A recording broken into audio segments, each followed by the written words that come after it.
Fidèles téléspectateurs de Rota TV, bonjour, bonsoir, bienvenue dans votre flash d'information. Voici les brèves de l'actualité.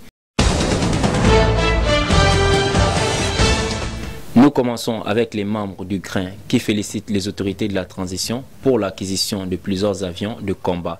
Selon eux, ces matériels vont sans nul doute renforcer les capacités de notre armée afin de prendre le dessus dans la lutte contre le terrorisme.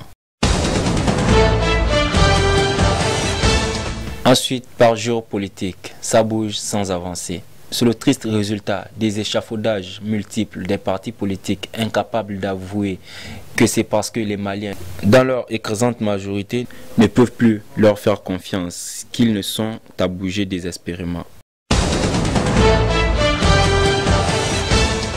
Ensuite vient la validation de l'avant-projet du rapport annuel relatif à l'examen périodique universel 2023 au Mali. Le ministre de la Justice et des Droits de l'Homme, garde des Sceaux, M. Mamoudou Kassogué, a présidé ce mardi 24 janvier 2023 à l'hôtel Radisson Collection ex-Sheraton à la cérémonie d'ouverture de l'atelier de validation de l'avant-projet du rapport annuel relatif à l'examen périodique universel 2023 au Mali.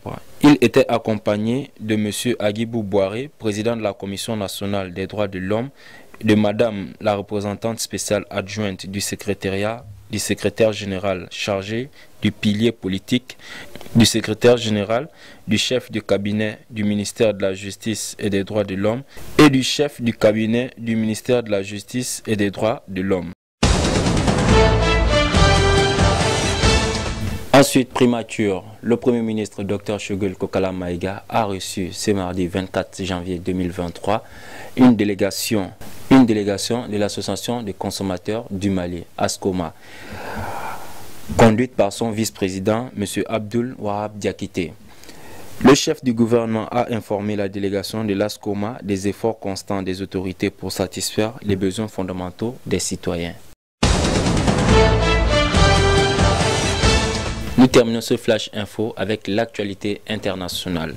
Au Niger commence la deuxième journée de la conférence de haut niveau sur la région du lac Tchad. Parmi les questions au cœur des discussions, la situation des réfugiés et déplacés du bassin du lac Tchad.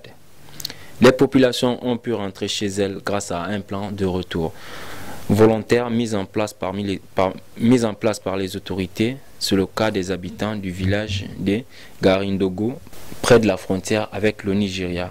C'est la fin de ce flash d'information. Je vous remercie de votre attention et on se dit à très bientôt.